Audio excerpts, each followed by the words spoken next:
সাবেক রাষ্ট্রপতি অ্যাডভোকেট আব্দুল হামিদ একবার ঢাকা বিশ্ববিদ্যালয়ের সমাবর্তনে অংশগ্রহণ করে খুব দুঃখের সাথে একটা কথা বলেছিলেন যে আল্লাহর রহমতে এমন পয়েন্ট পাইছি যার ফলে ঢাকা বিশ্ববিদ্যালয়ে ফর্মই তুলতে পারি নাই, গুরুদোয়াল কলেজে ভর্তির সুযোগ পাইলাম।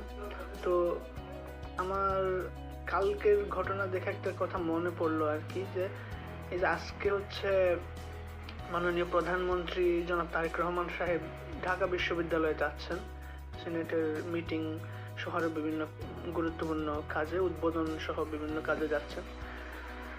যে সিনেটে শিবির জয়ী হওয়ার পর ডাকসুতে যে সিনেট থেকে ওনাকে ব্যঙ্গ বিদ্রুপ করে মন্তব্য করা হয়েছিল, সেই সিনেটে আজকে উনি অতিথি হয়ে যাচ্ছেন।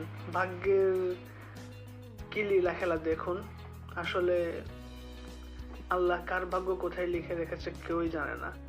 সম্মান দেওয়ার মালিক আল্লাহ, তাই সবসময় অন্যর ব্যাপারে পজিটিভ ধারণা রাখার চেষ্টা করবেন আর কি। আমার আসলে আর কিছু বলার নেই, এতটুকুই বলার ছিল।